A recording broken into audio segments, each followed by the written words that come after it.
minutes pour les vœux de Gravel.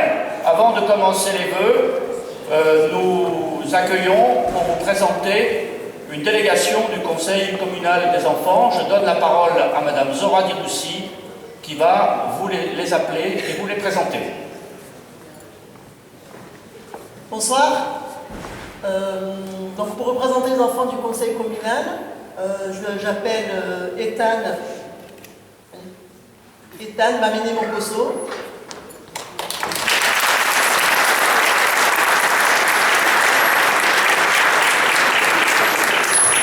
Ryan Cavalier.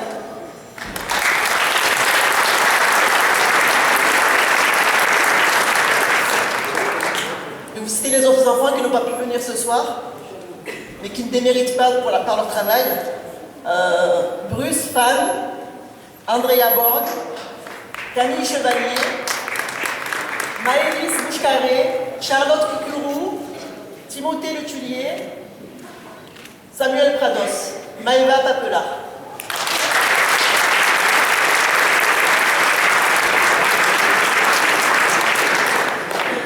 Alors souvent on me demande que font les enfants du conseil communal.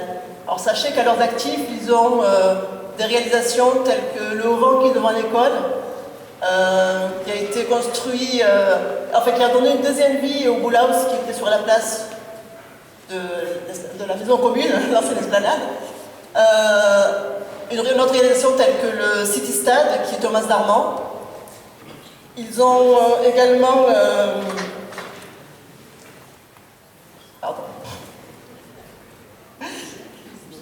Ils travaillent également dans des actions qui se voient moins, mais qui sont aussi solidaires et sociales, telles que la collecte de bouchons, pour une association pour des personnes handicapées, en situation de handicap, pardon.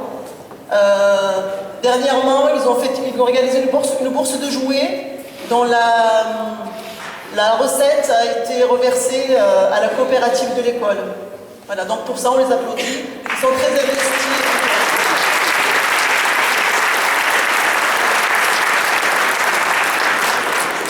Merci.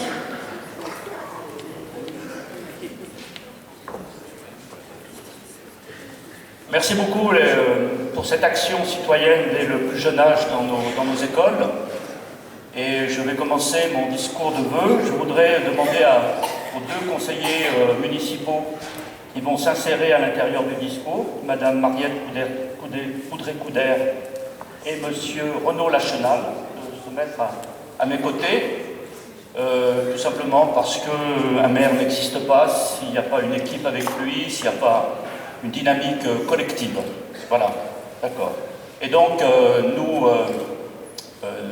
nous allons d'abord remercier tous ceux qui nous remerciez vous d'être venus si nombreux à cette cérémonie des vœux, à nouveau cette année. Remercier les conseillers municipaux ici d'être présents. Remercier nos invités. Je tiens à remercier ici Madame Cassard, qui est maire de Pignan, Monsieur Jean-Luc Savy, qui est maire de Juvignac, Monsieur Roger Kézerbe, qui est maire de La Vérune, ainsi que le représentant de Madame le maire de Burviel-les-Montpellier. Je commence par eux parce que nous formons ensemble ce que nous appelons l'Arc Ouest, c'est-à-dire que nous nous réunissons une fois toutes les 8 semaines à peu près, et nous travaillons ensemble sur un certain nombre de dossiers. Et c'est toute une conception différente. Dans des mandatures précédentes, il arrivait que chaque commune cherche à défendre un dossier auprès du président de l'agglomération de l'époque, en espérant que ce dossier soit retenu, et généralement c'était au détriment des voisins. Là, on a décidé de fonctionner de manière inverse, c'est-à-dire qu'on présente ensemble. Il y a également Saint-Georges d'Orques qui est aussi avec nous, il y a aussi Saussan, voilà, qui est aussi une commune qui a aussi fait partie de notre réseau, et nous présentons entre nous des dossiers, et ensuite nous les défendons ensemble. Ainsi, on fait avancer une cause commune. Par ailleurs, il y a une collaboration, comme on le verra dès la fin de la semaine sur le festival de piano, sur différents dossiers qui nous permettent de travailler ensemble. C'est pour ça que je les cite en premier. Je dois aussi remercier M. Joël Raymond, qui est maire de Montaut, qui est ici. Je remercie la maire de Saint-Drézéry, qui est ici présente, et qui est en même temps vice-présidente en charge des risques majeurs, donc important pour nous aussi sur ce dossier, sur lequel on reviendra. Et puis, je remercie Monsieur Christian Assaf, parlementaire de cette circonscription, d'être présent, mais bien, Christian, enfin, bon, voilà. Et puis, je remercie Madame Chantal Lévy-Moreau d'être ici, qui est notre conseillère départementale et qui suit les dossiers avec nous. Je crois que j'ai oublié personne. Bon, voilà, donc tout le monde est remercié. Merci d'être là pour cette cérémonie des vœux. Avant de prendre mon propos aussi, je voudrais avoir une pensée, un hommage pour ceux qui nous ont quittés l'année dernière. Je ne peux pas les citer tous, et donc on a beaucoup d'amis qui sont partis parce qu'ils étaient déjà âgés, d'autres plus jeunes, et c'est toujours une douleur pour l'année passée. Moi, personnellement, la première personne avec laquelle j'ai conversé en arrivant à Grabel lorsque je visitais un terrain pour construire éventuellement notre maison avec mon épouse, la première personne était une personne qui cultivait un jardin près de chez nous. Je discutais avec lui et c'est lui qui nous a accueillis, qui nous a expliqué un petit peu comment était le village. Il s'agit de Joseph Oltra qui nous a quittés cette année. Il y en a d'autres qui nous ont quittés, le docteur Bohenet, plein d'autres, mais je voudrais ici faire un hommage particulier à notre boucher, Alphonse Bessières, que tout Grabel connaît, qui 40 ans de service au service de la population, avec son accueil, avec sa bonne humeur. Et je voudrais ici saluer sa famille, son épouse, ses enfants qui sont ici présents et qui tiennent ce soir le buffet à nouveau pour montrer que la vie continue. Voilà, donc...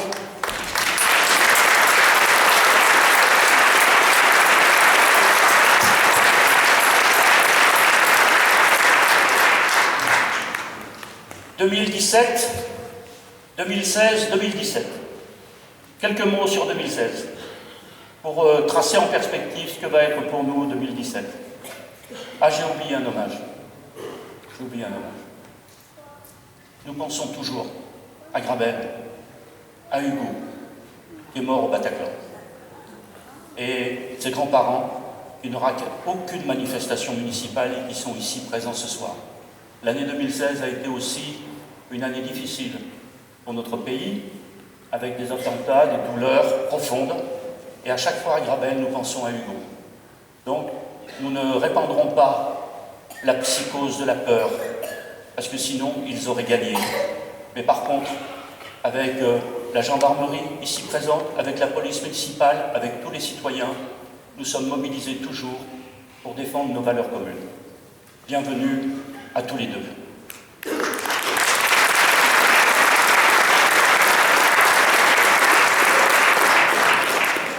« 2016-2017 ». Eh bien, je commence par une chose assez, prosaïque, mais tout à fait essentielle.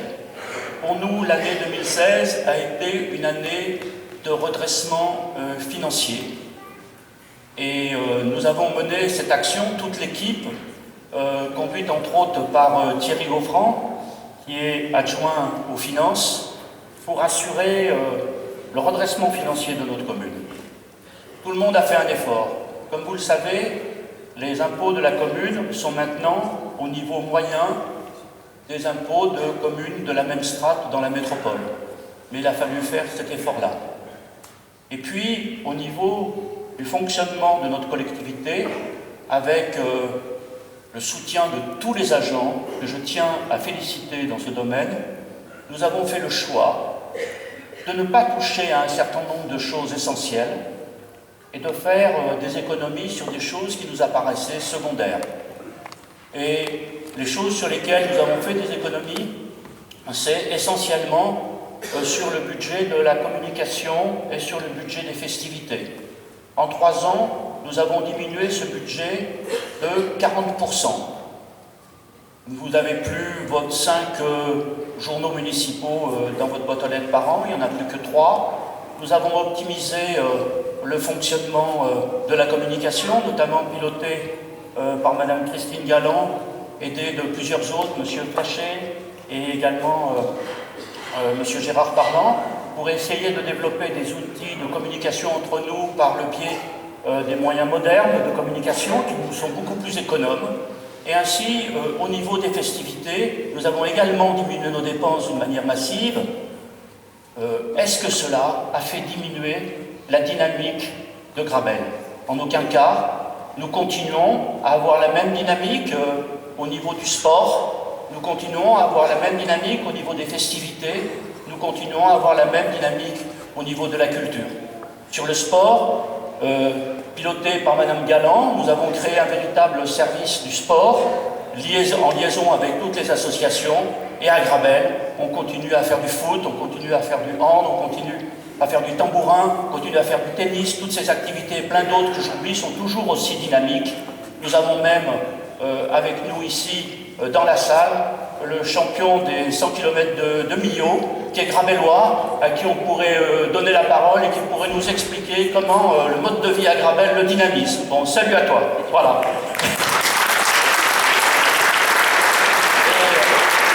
Donc, l'activité sportive est toujours aussi dynamique.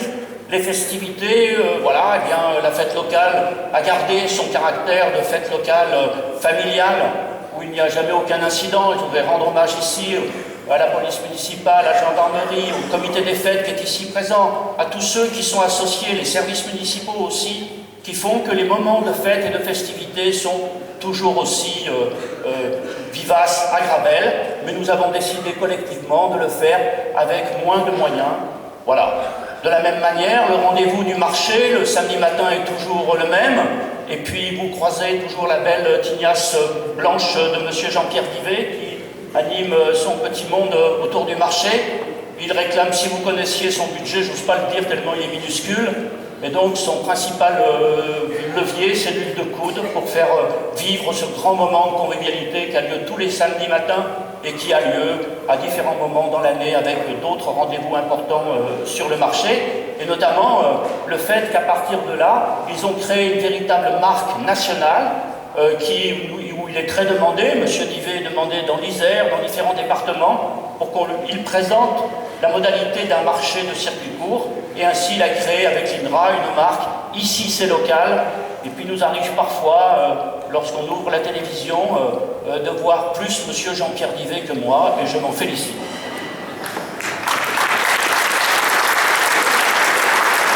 Alors,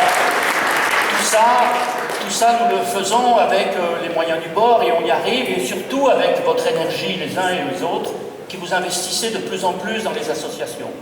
Nous ne sommes pas loin d'avoir une centaine d'associations qui sont présentes sur Grabel, très dynamiques, et c'est ça finalement la base, l'humus sur laquelle se développe l'action municipale, sans laquelle elle ne serait rien.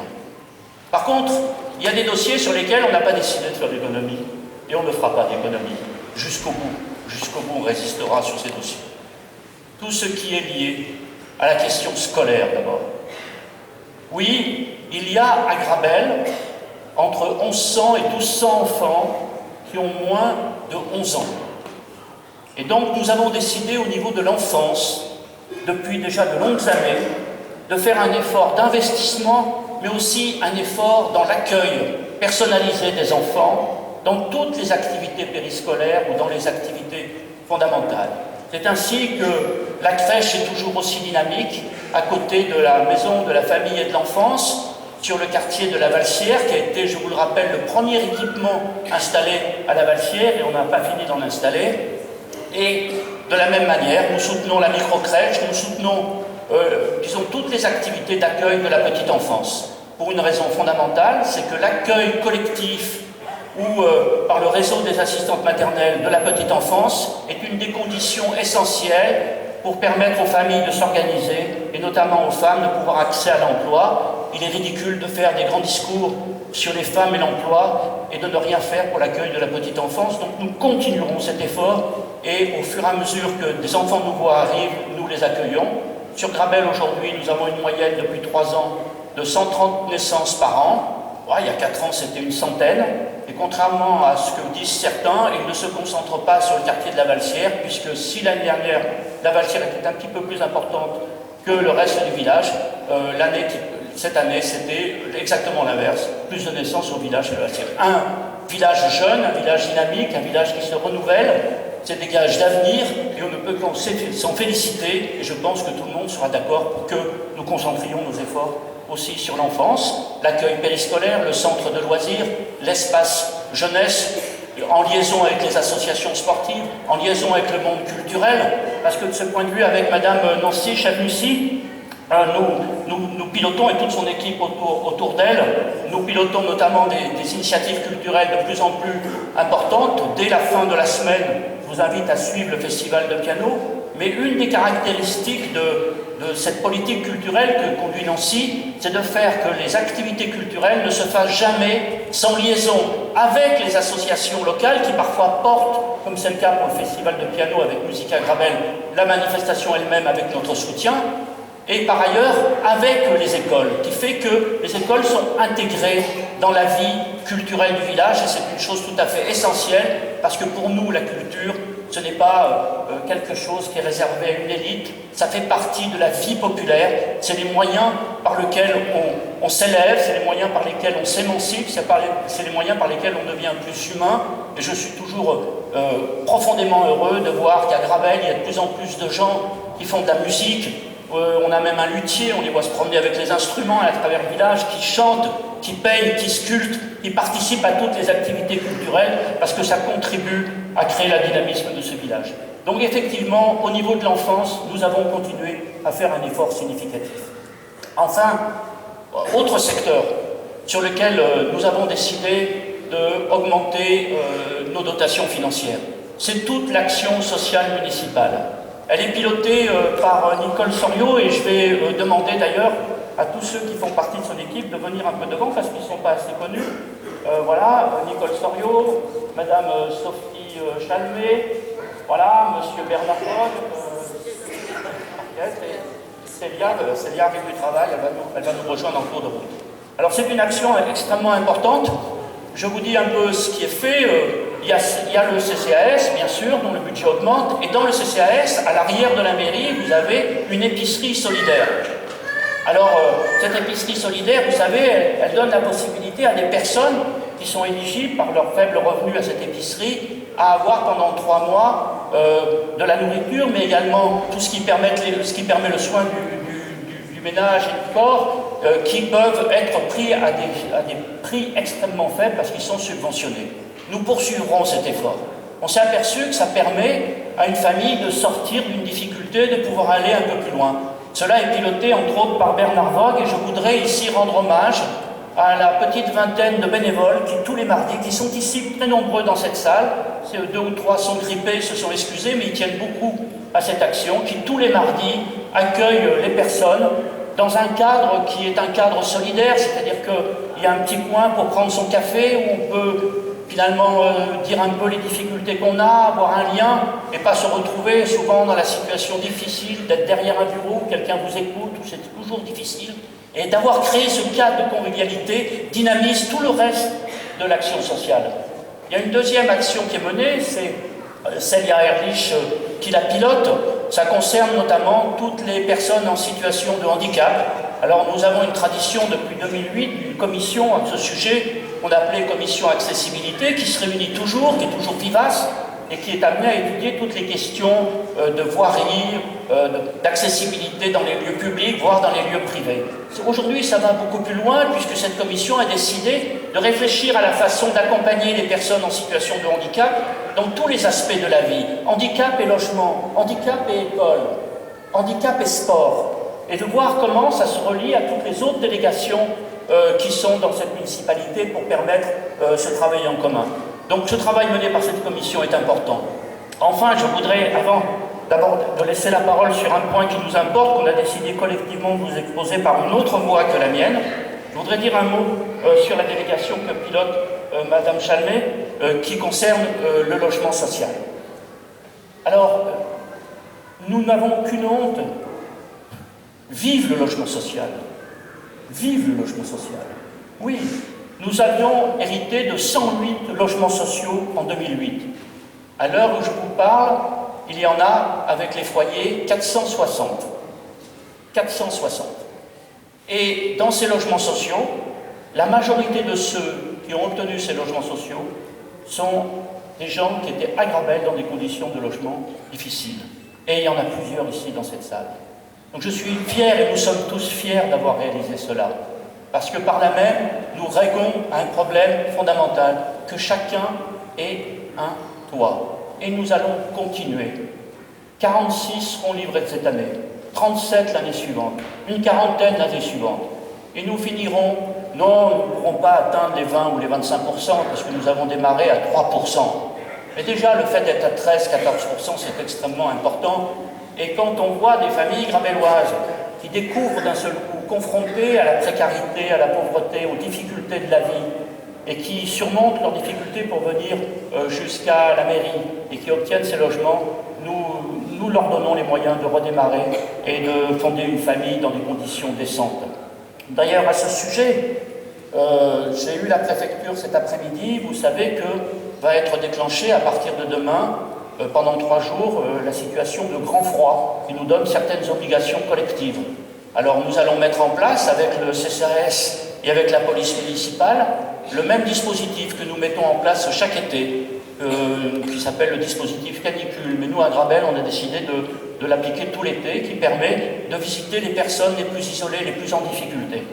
Et nous savons par ailleurs qu'il y a une quinzaine de familles qui habitent des logements en grande précarité énergétique, où quand ils déclenchent leur chauffage, pas souvent parce qu'ils ont de la grande difficulté à le payer, eh bien ils chauffent souvent plutôt le dehors et les oiseaux plutôt que leur domicile. Ces personnes peuvent être en danger dans les jours qui viennent, nous les connaissons. En conséquence, j'ai informé la préfecture tout à l'heure que nous ouvrions à partir de demain matin le gîte communal pour accueillir tous ceux qui seront en situation de précarité énergétique.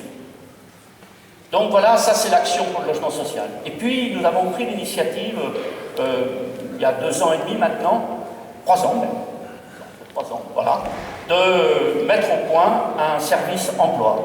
Et je vais confier la parole à Mariette Coudray-Couder qui va exposer en notre nom à tous l'action emploi.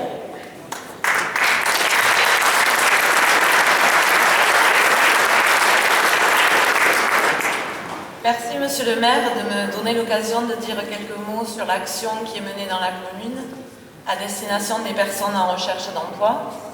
En 2014, suite à l'analyse des besoins sociaux, il avait été créé le point emploi jeune qui avait pour vocation d'accompagner les jeunes de 16 à 25 ans qui pouvaient se trouver en panne dans leur vie, en panne de projets professionnels ou sans formation, afin de les aider dans leur insertion professionnelle. La principale mission était de les accompagner dans leur démarche de recherche d'emploi, avec de la rédaction de CV, de l'aide de motivation, de la redynamisation personnelle, une préparation aux entretiens, un accompagnement sur les différents salons de l'emploi, de l'aide à la création et développement de leur réseau, des contacts avec les entreprises.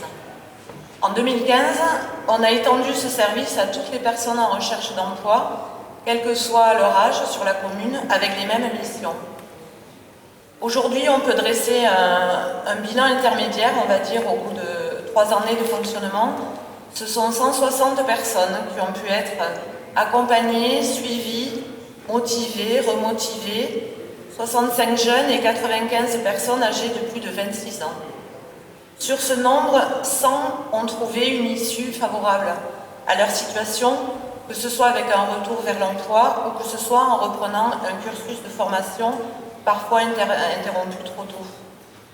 Ces services se réalisent bien évidemment en partenariat avec le service public de l'emploi, Pôle emploi, la mission locale des jeunes, Cap emploi, les assistants sociaux du conseil départemental, le CCS de Grabel, d'autres acteurs, tels le centre socio-culturel du Timber, sont associés, ainsi que des bénévoles qui interviennent à nos côtés. Il reste encore beaucoup de choses à faire, puisque ce sont près de 850 personnes qui, sur Grabel, sont dans une situation difficile vis-à-vis de l'emploi, qu'elles sachent qu'elles veulent trouver auprès de nous de l'écoute, un accompagnement de proximité, personnel ou collectif, et qui, s'il ne peut hélas pas faire de miracle, peut les aider à reprendre confiance en elles et dans leur propre capacité à rebondir dans leur vie. Un travail sur l'emploi sans lien avec les entreprises serait incomplet. Nous développons donc les relations avec les entreprises, commerçants, artisans de Grabel et d'ailleurs, avec l'aide des organismes consulaires de référence que sont la Chambre de commerce et d'industrie et la Chambre des métiers de l'artisanat. Nous recevons également des porteurs de projets de création d'entreprises. Grabel illustre également le travail qui se fait sur l'Arc Ouest, puisque nous avons créé un petit Arc Ouest autour de l'emploi avec les communes de Cournon-Terral, Juvignac, La Vérune, Murviel-les-Montpellier, Pignan, Saussan, Saint-Georges-d'Orques. Cela nous permet de travailler en réseau, de mutualiser nos pratiques, nos outils, nos moyens, de faire vivre notre circuit court de l'emploi sur le bassin ouest. Les services de la métropole nous appuient aujourd'hui dans cette démarche et je les en remercie. Je remercie également les élus de Grabel qui contribuent à ce travail de terrain, qu'ils soient de la majorité ou de l'opposition. Enfin, je souhaite tout particulièrement saluer la technicienne municipale qui agit au quotidien. Elle est reconnue pour son professionnalisme et pour son investissement personnel. Elle fait honneur au service public dans une période où il est temps d'écrier. Merci à elle.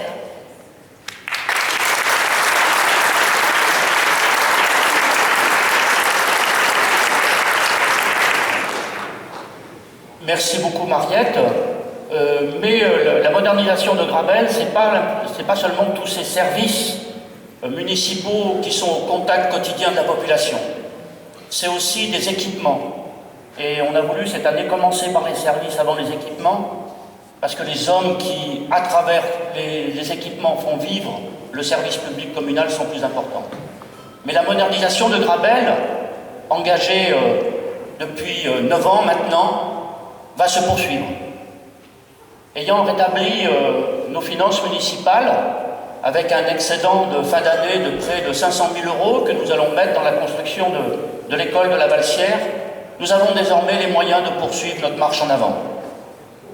D'abord, le centre-ville et le cœur du village.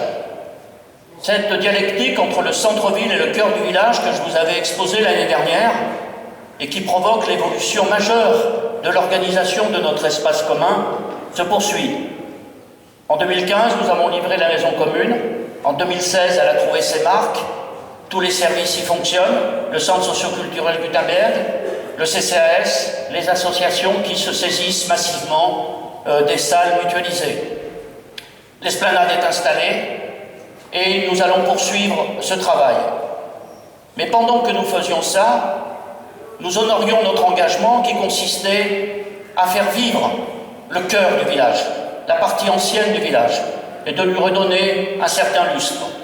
Donc, dès l'année dernière, des associations se sont installées au premier étage, et puis nous avons installé le gîte communal. Sur 4 mois d'activité, nous avons eu près d'une 50aine de nuitées dans ce gîte communal, et maintenant qu'il est annoncé, il va à nouveau trouver beaucoup plus de développement à partir de la saison qui s'ouvrira cette année. Mais nous allons aller plus loin. Comme je vous l'ai annoncé l'année dernière, les travaux sont en cours pour que nous puissions installer la bibliothèque pour tous dans le rez-de-chaussée de l'ancienne mairie. Et ainsi, cette bibliothèque, qui est une association dans laquelle beaucoup de Grabellois participent, pourra trouver sa place en ce lieu.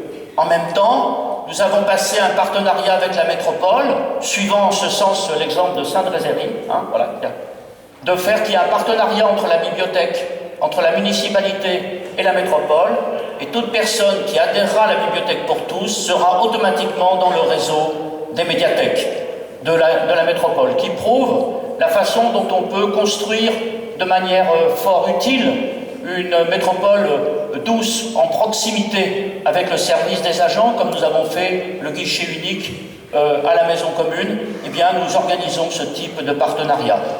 Et puis, au cours de cette année, dans la salle qui est à l'arrière, actuellement occupée par les boulistes, mais qui vont, dans les semaines qui viennent, intégrer leur nouveau boule à housse sur l'espace, sur la plage Jean Jaurès, eh bien, cette salle va devenir une salle réservée aux vêtements solidaires, puisque nous n'avons pas les moyens de pratiquer ce vêtement solidaire et que beaucoup de Gravellois viennent nous voir en disant « mais comment nous pouvons donner et à qui faut-il donner les vêtements que nous avons et que nous voulons donner pour qu'ils servent à d'autres, à ceux qui n'ont pas les moyens de se les acheter ?» Et je tiens à saluer l'association qui vient de se constituer sur Grabel, qui s'appelle la Dentelière et qui pourra s'installer à l'arrière de l'ancienne mairie pour pouvoir accueillir ceux qui auront besoin de ces vêtements.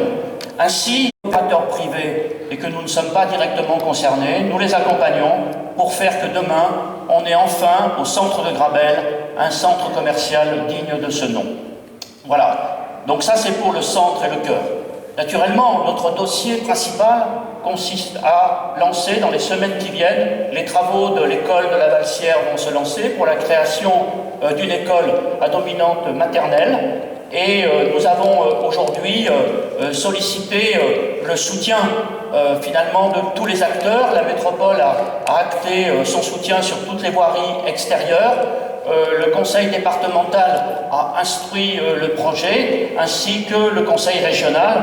Et comme j'ai ici des représentants des deux institutions, je leur transmets le dossier en disant on compte sur vous pour accélérer la finalisation de ces dossiers pour que nous puissions nous lancer rapidement dans la construction de cette école. Troisième élément de modernisation de notre ville, c'est l'évolution des voiries. Alors, comme vous le savez, les voiries sont devenues de compétences métropolitaines. Et je tiens à saluer les responsables de ce secteur qui sont ici présents ce soir et avec qui nous travaillons de manière très étroite. Ce dossier, quand il s'agit de les suivre, la personne ressource qu'il faut embêter, à part moi, elle est par ici, elle a une belle petite barbe blanche, c'est monsieur Jean-Pierre Olivares. Voilà, qui est responsable de tous les travaux sur Grabel, qui est adjoint aux travaux et qui fait beaucoup de choses. Donc, n'hésitez pas à le solliciter parce que tous les lundis matins, il y a une réunion au service technique et nous sommes en liaison directe avec le pôle voirie pour pouvoir faire un certain nombre d'interventions. Qu'il s'agisse du nettoyage des rues, qu'il s'agisse de boucher des nids de poules ou qu'il s'agit d'organiser, et comme je vous l'ai dit dans la dernière lettre du maire, vous pouvez voir sur le site de la mairie tous les travaux de la semaine et en même temps pour le mois, le planning de nettoyage des rues. À vous d'intervenir si vous avez le sentiment que telle ou telle chose n'est pas faite, se crée plus de liens et ainsi nous servons d'intermédiaires. Mais les voiries, il y avait aussi une autre dimension et je me félicite que la métropole et le conseil départemental aient trouvé un terrain d'accord pour pouvoir, disons, organiser les transferts de compétences qu'imposait la loi NOTRe. Et les voiries départementales sont donc devenues métropolitaines et nous sommes aujourd'hui dans l'année de transition où métropole et département vont prendre un certain nombre de dossiers. Donc je suis heureux ce soir de vous annoncer que sur le budget 2017, le dossier de consultation des entreprises est parti et que nous allons avoir la réfection totale de la route de Montferrier. Voilà.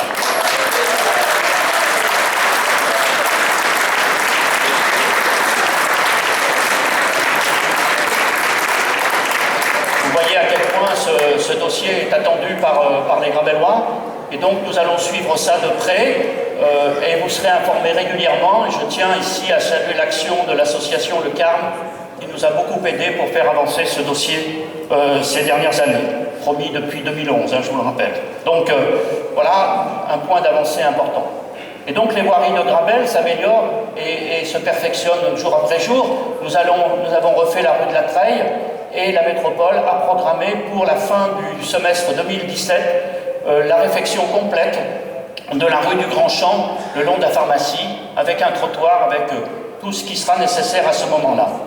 Alors, puisqu'on parle des voiries, je tiens aussi à vous informer, là il y a une chose, personne ne veut nous prendre cette compétence, ça c'est bizarre. C'est tout ce qui concerne les pouvoirs de police du maire. Personne ne nous les prend, donc pour le moment on les garde, les pouvoirs de police du maire sur les voiries départementales. Et je dois vous dire là un petit peu de manière un peu directe que j'en ai marre. Je reçois beaucoup de gens qui me disent qu'ils ont failli se faire renverser par une voiture dans Grabel.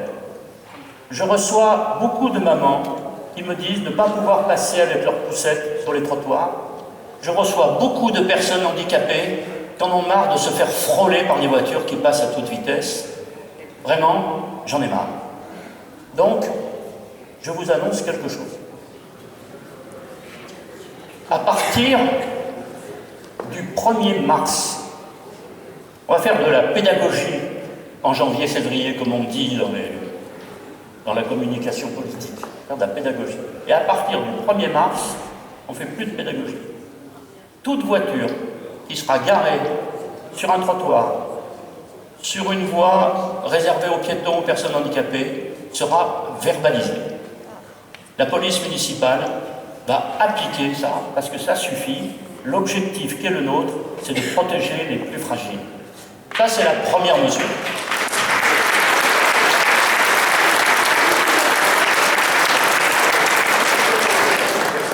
Deuxièmement, puisque maintenant nous avons amélioré les voiries, on peut traverser Gravelle sur des routes à peu près normalement constituées.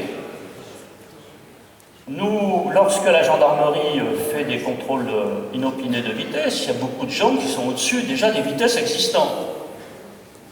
Et puis si vous arrivez à me dire où est-ce qu'est la zone 30 à l'heure, où est-ce que la zone 50 à l'heure, où est-ce que la zone 70 à l'heure, c'est que vous êtes très fort, parce que ça change de panneau tous les 30 mètres. Donc c'est très simple. Là, je ne vous dis pas la date. Je ne vous dis pas le jour. Je vous l'annoncerai quand même. Parce que là aussi, on va faire de la pédagogie. À partir d'une certaine date de l'année 2017, on va bien préparer la chose, avec la police municipale, avec le service voirie de la métropole, avec la gendarmerie qui est ici présente, que je félicite pour sa présence très fréquente à Gravelle, les parties urbaines de Gravelle. On a beaucoup d'espaces naturels, il y a des routes en espace naturel. Je dis bien, les parties urbaines de Gravelle seront toutes, partout, à 30 à l'heure. À 30 à l'heure. Et dans toute la zone qui est devant les écoles, ça sera à 20 à l'heure. Parce que c'est une école. D'accord? C'est pas un drive. On lâche pas les enfants par la porte. Et maintenant, nous appliquerons cela avec rigueur. Donc, au début de la pédagogie, des remarques. Quand je vois que le conseil communal des enfants, l'année dernière, a été obligé de se mobiliser pour aller voir les parents, pour leur dire qu'ils étaient dans des positions dangereuses pour faire sortir les enfants, j'ai dit ça suffit. Maintenant, il faut avancer. Donc, 20 à l'heure autour des écoles, 30 à l'heure dans le reste de la ville, et des radars pédagogiques. Et puis, si les radars pédagogique, ça ne suffit pas, eh bien, il y aura des radars un peu moins pédagogiques. Voilà. Mais il faut que nous instaurions une vie douce dans notre commune, et la vie douce passe par une circulation apaisée. Mais faites un effort, mettez-vous à 30 à l'heure au niveau du garage Clergue et allez jusqu'à Sud-Ravalement, pour donner des entreprises des deux bouts de Gravelle, à 30 à l'heure. Et puis après, vous refaites le même parcours en respectant, en freinant avant le dodane, parce que je ne vais pas vous rajouter des dodanes, il y en a assez comme ça, on a un chien, d'accord? Donc, vous ralentissez le dodane, vous réaccélérez, vous arrêtez, vous réaccélérez, vous accélérez, et vous vous apercevez qu'en fait, vous perdez 2 à 3 secondes, alors que si vous êtes tout le temps à 30 à l'heure, vous allez au même rythme. En plus, vous polluez moins la planète, et vous permettez à la vie de se mener décemment. Donc voilà, nous mettons ça en place. Je ne suis pas ici que pour vous annoncer des bonnes nouvelles pour tout le monde. Voilà. Et donc, allons un petit peu plus loin maintenant et abordons un sujet que les Gravellois tiennent, disons, ont beaucoup à cœur. Et je suis content de pouvoir le faire ici, aux côtés de ma collègue, Madame Jackie Galabrin-Poulbe, en responsabilité au niveau de la métropole des questions des risques, notamment d'inondation. Et aux côtés de M. Jean-Luc Savy, maire de Juvignac, avec qui nous défendons des dossiers. Et ce matin, à la conférence des vice-présidents, M. Sorel, qui ne pouvait pas être là ce soir, nous a clairement mandaté sur ce sujet pour qu'on vous dise des choses très clairement. Nous avons été victimes d'inondations catastrophiques le 6 octobre 2014. Plus de 200 ou 192 familles qui ont été atteintes dans leurs pièces de vie et près de 500 sinistres si on intègre les dépendances et les garages sur une zone sur laquelle il y a 2000 logements. C'est énorme, c'est considérable.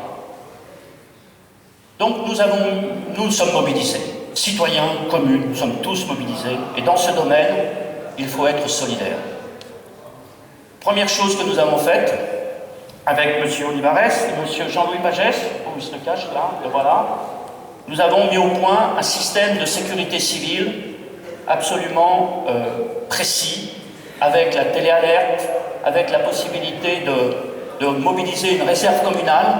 Et M. Olivares est amené à être mobilisé par de nombreuses autres communes qui prennent exemple sur nous et qui généralisent ce système. Je ne vous parle pas aussi du système météo, puisqu'ils sont ici représentés, la société Prédic, qui nous tient toujours au courant à la minute de ce qui se passe, et qui permettent une mobilisation. Là, dernièrement, au mois de novembre, nous nous sommes mobilisés, toute notre équipe était rassemblée, on a passé une nuit à la maison commune. Bon, finalement, il ne s'est pas passé quelque chose de bien méchant, mais ça a été une bonne mobilisation en général.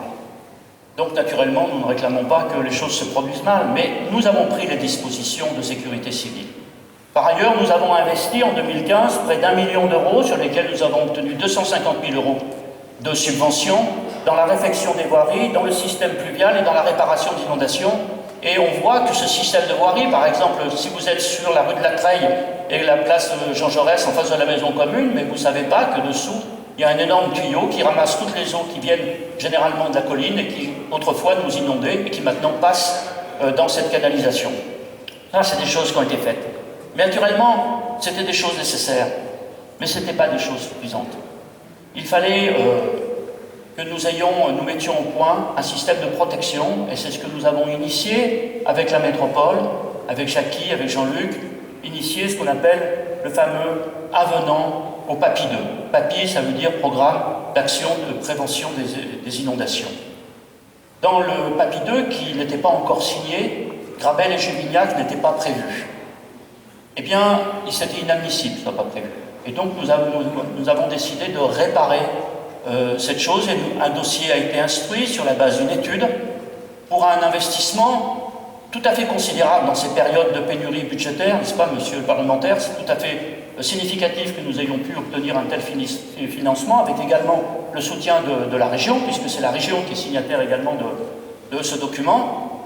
Et le PAPI, nous avons réclamé un projet assez important, puisqu'il s'agit de faire que le bassin G, ou le bassin de l'Arbre Blanc, enfin celui qui est au-dessus de la partie urbanisée le long du Rio Massel, passe de 25 000 m3 à 160 000 m3, que 4 goulets d'étranglement au sein du Rio Massel soient élargis, et que par ailleurs la métropole s'engage dans l'élargissement du cadre qui est sous le pont de la route de Montpellier.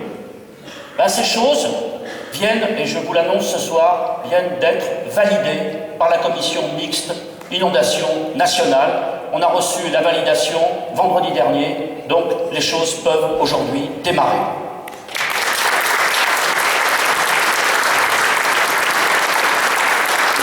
Les étapes suivantes sont simples.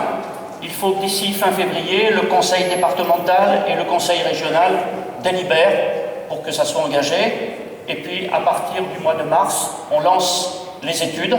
Et à la fin de l'année, ces études ayant précisé la nature des travaux, la programmation des travaux, on peut programmer les travaux sur les années 2018-2019. Et ainsi, nous aurons mis en sécurité Grabel à partir du moment où toutes ces actions. Pour le moment, comme vous le savez, nous avons détruit le moulin de la Grave et également le maset de la Saucarède. Nous avons obtenu un financement du Conservatoire des espaces naturels qui va nous aider à remplacer le pont, le gué qui est à côté, qui est sur le Rio Massel, juste avant la confluence avec la Mosson, et ainsi aménager cette zone en zone verte et d'agrément. Ainsi, nous contribuons à faire que les choses s'améliorent dans la lutte contre les inondations. Mais tout ça, il faut aller peut-être aussi comprendre, mettre les choses en perspective. Tout ça n'est possible que si nous modifions notre façon d'occuper le sol et la façon dont on va le donner en héritage à nos enfants. La multiplication des zones habitées ne peut pas se multiplier à l'infini. Chaque année, tous les 7 ans, disparaît en France l'équivalent en terres agricoles qui sont urbanisées d'un département entier. Nous allons dans le mur. Ce mur, il se revient sur nous sous la forme des modifications climatiques et des catastrophes climatiques. Il faut donc que, naturellement, nous n'avons pas les moyens, au niveau d'une commune, de modifier la marche du monde. Mais par contre, au niveau de notre commune, nous avons les moyens de modifier notre façon de nous comporter. C'est pour ça que nous intervenons dans la modification actuelle du PLU Et naturellement, c'est toujours difficile, car nous sommes dans un pays où il y a la propriété privée du sol, et c'est une bonne chose. Donc on ne peut pas modifier les situations de manière drastique. Ce que nous avions fait précédemment, c'est de faire reculer le nombre de zones à urbaniser. Entre le PLU 2010 et celui de 2013, nous avons supprimé 2 zones à urbaniser. Et je me félicite, c'est pas simple, parce que les propriétaires auraient pu nous attaquer, nous portons atteinte par là même à leurs droits, et ils auraient pu gagner devant le tribunal administratif. Et la discussion avec eux fait qu'ils ont parfaitement compris qu'ils ne nous ont pas attaqué, ce PLU, et donc il a pu se réaliser sur ces zones-là. Donc aujourd'hui, il nous faut modifier notre façon d'occuper le sol en augmentant les zones de perméabilisation et en faisant que la façon de construire permette de respecter le cadre naturel dans lequel nous sommes. Donc ce dossier d'urbanisme est piloté par M.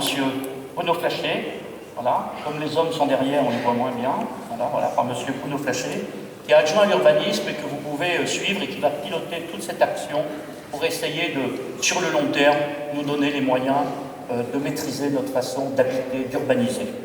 À ce sujet, nous sommes animés par une vraie volonté de créer, comment dire, un Grabel durable, un Grabel dans un environnement durable. Et pour nous, c'est toute une perspective. C'est ce que nous appelons, c'est ce que je vous avais appelé lors des vœux de l'année dernière. Terminant là-dessus, beaucoup m'ont demandé qu'est-ce que ça voulait dire concrètement, donc on va passer aux travaux pratiques. Grabel en transition. Et pour ça, je donne la parole à M. Renaud Lachenal. Merci. Merci, M. le maire. Alors oui, effectivement, il me revient la tâche d'essayer de vous expliquer un petit peu, de vous donner quelques opinions sur qu'est-ce que c'est que la transition. En effet, qu'est-ce qu'on entend par cette expression de transition? On le voit bien, ça fait appel au mouvement, mais quoi encore? Bien, la transition, c'est 2 choses. C'est la volonté de prendre en compte dans le développement de l'action publique, tout d'abord la question environnementale, mais aussi on va voir la question démocratique. Je crois que ces 2 aspects, c'est important pour pouvoir le vivre ensemble, et je vais vous donner un petit peu un aperçu de tout cela. Je disais donc action environnementale tout d'abord. En permettant le développement de l'activité agricole sur notre commune, eh bien, d'ici le printemps, 3 porteurs de projets pourront ainsi s'installer dans une démarche collective en maraîchage biologique. 2 circuits courts sur la plaine du Redonnais. Ici, en redonnant de la valeur économique à cette terre agricole, eh bien, on limite aussi l'artificialisation des sols et on vient aussi lutter contre les inondations. Mais l'environnement, c'est aussi, et il faut le rappeler, nous avons sur notre commune une station photovoltaïque, la Bel Air. Tout le monde ne le sait pas, mais cette station photovoltaïque est d'origine privée, eh bien, elle produit à peu près la moitié de nos besoins en électricité. C'est donc ça la transition. Et la transition logique, c'est aussi, pour demain, notre école à la Valsière, c'est penser que cette école, on doit la faire la plus propre possible. On doit faire du développement durable. Donc vraiment, on a envie de mettre à l'ordre du jour cette transformation qui est nécessaire dans notre pays. Mais la transition, c'est également mettre au cœur de notre action la question démocratique. Et ça, c'est difficile. C'est difficile en ces temps-là, même si on approche d'une période d'élection, mais en tout état de cause, c'est encourager et donner de la place aux initiatives citoyennes. C'est des citoyens que l'action aussi publique peut venir. J'en veux pour preuve des tas d'actions qui se font dans notre commune. Vous avez pu peut-être le voir, des fruits et des légumes dans les espaces publics. Demain, peut-être aussi une ruche pédagogique pour nous expliquer un petit peu le rôle des abeilles dans notre société. Mais c'est aussi promouvoir le débat démocratique. Ainsi, nous souhaitons, durant cette année 2017, pouvoir permettre aux habitants de Grabel, à vous, de pouvoir réfléchir ensemble à ce que pourrait être la possibilité d'un futur quartier sur l'emplacement de Gimel. Aujourd'hui, à l'heure où je vous parle, il n'existe aucun projet. Ce poumon vert entre Montpellier et notre Tuileries, le Deltaï, comme certains l'aiment l'appeler, eh bien, c'est un lieu de tous les possibles. Et nous voulons permettre un débat sur qu'est-ce que pourrait être ce futur quartier. Nous allons vous inviter à venir participer à des débats, à des cafés de discussion, afin de rêver ce que pourrait être cet endroit.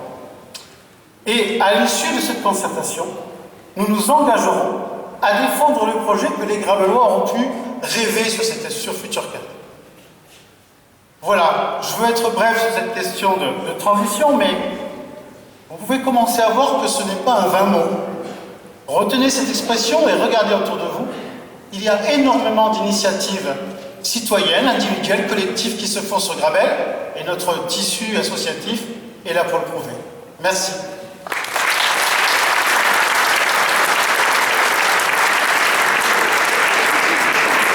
Merci. Donc maintenant, je vais m'orienter vers la fin de ce discours par une chose particulière. J'ai parlé 2 fois des écoles, et pour les écoles, j'ai peut-être oublié de citer que c'était Madame Alexandre, qui est adjointe aux affaires des écoles, voilà, et Madame Digoussi, qui les accompagne dans cette action. Je vais devoir vous en occuper tout à l'heure.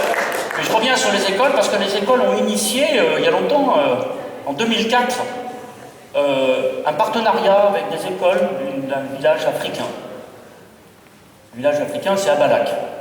Puis en 2008, nous avons mis un partenariat municipal. Et nous suivons ça, et c'est Madame Claire Gondran, elle est là, voilà, qui est là, et qui suit cette affaire. Très importante de solidarité internationale. Comment vous le dire ça? Voilà, je vais trouver.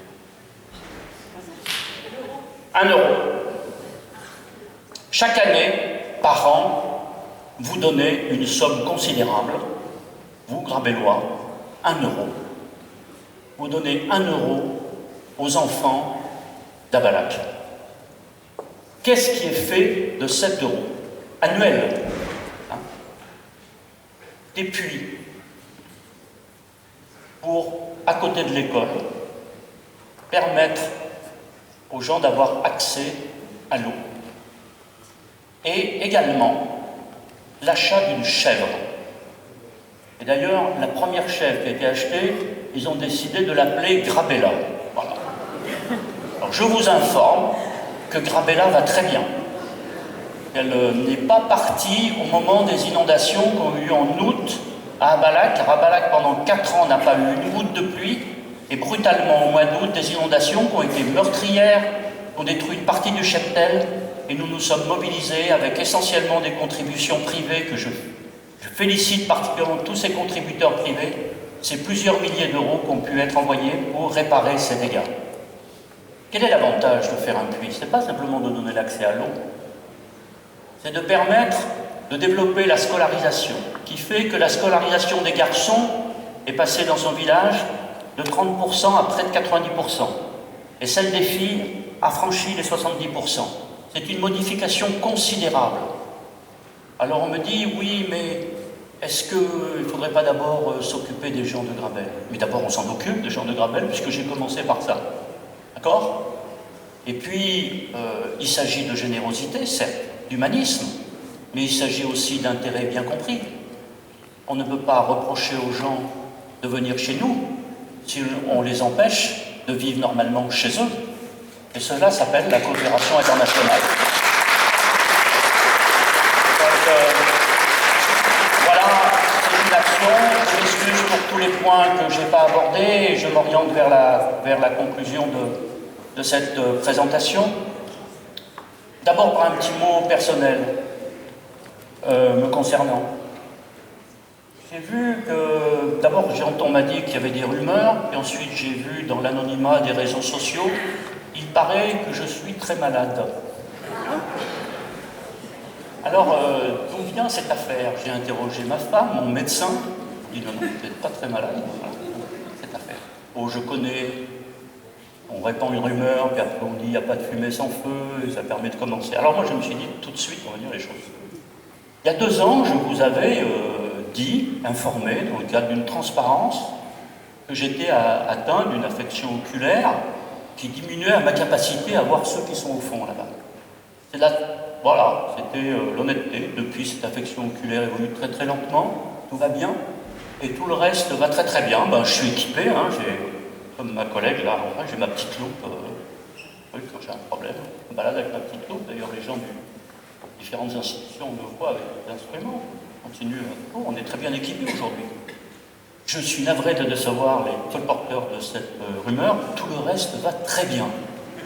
Et non seulement ça va très bien, mais je vais dire en plus que mon appétit pour me battre et pour faire des choses pour Gravelle est absolument intact.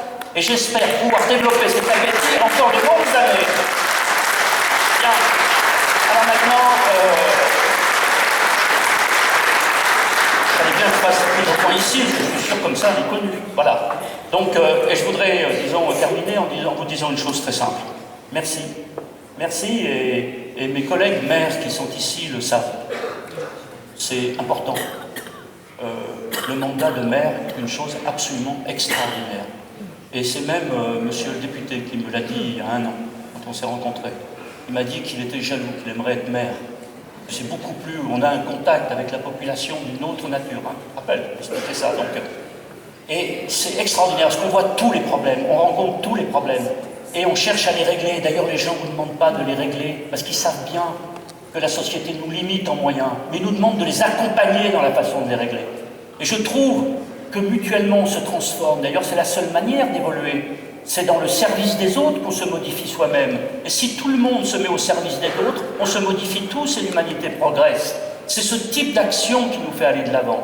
Et puis pour vous dire, parce que tout à l'heure quelqu'un me demandait quel était mon secret, et ben voilà, je vais vous donner la devise qui est la mienne depuis l'âge de 17 ans, quand j'avais lu Sénèque, le grand philosophe stoïcien.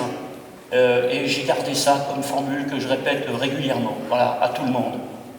Ce n'est pas parce que c'est difficile qu'on n'ose pas, c'est parce qu'on n'ose pas que c'est difficile. De l'audace, Gravelle.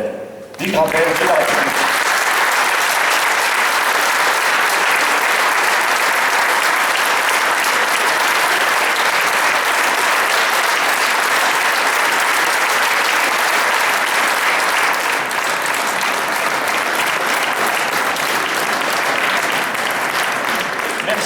Vient maintenant le moment de la convivialité, donc multipliez les discussions, présentez-vous au buffet, buvez un coup, discutez.